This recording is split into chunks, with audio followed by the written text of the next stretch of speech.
In September, the mystery is in the air, which can cause a lot of general confusion for the whole world. Your innate ability to listen and work with people will be a tremendous asset to have at this time, and don't be surprised if people come to you for advice. The month starts with an opposition between Mars and Neptune happening in your 6th and 12th house. This transit is about finding the balance between body and spirit and dreaming and doing. You may focus too much on the bigger picture and neglect the finer details and tedious work you have to do to get there. A to-do list won't suffice at this time. The vital thing to do here is looking at your priorities. You must learn that you can't just go full force toward the ultimate goal without first building a strong foundation. As Neptune is in your 6th house, you may find it challenging to understand the trials you must be prepared for and what essential skill set you must acquire. Seeking help from somebody who's been through where you are, or even just taking a day to do a deep dive and research will go a long way. Even if you prefer hands-on work, there are many bumps you can avoid by drawing a map of the road. Being prepared is key. Moving along, Lilith takes the spotlight this month as this astrological point is part of two very significant transits. She will be conjunct with the North Node in your 9th house. This transit is all about your philosophy of life and the way you expand and evolve. The conjunction may indicate that some beliefs have been imposed on you by others, which may not be working for you anymore.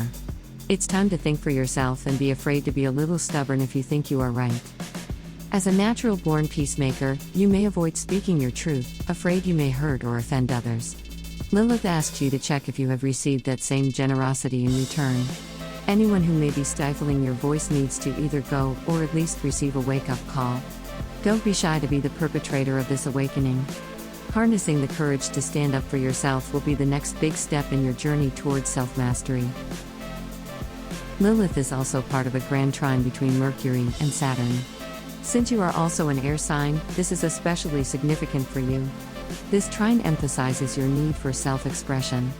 You may currently have some difficulties being creative as Saturn slowly transits your 5th house, but that may be due to your approach. Creativity and art are not always synonymous.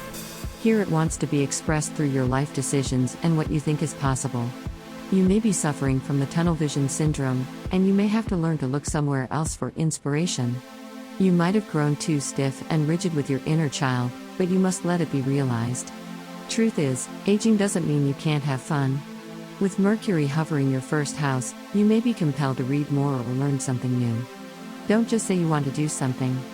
Frankly, no one needs to know what you are up to, so just do whatever you feel like in the moment.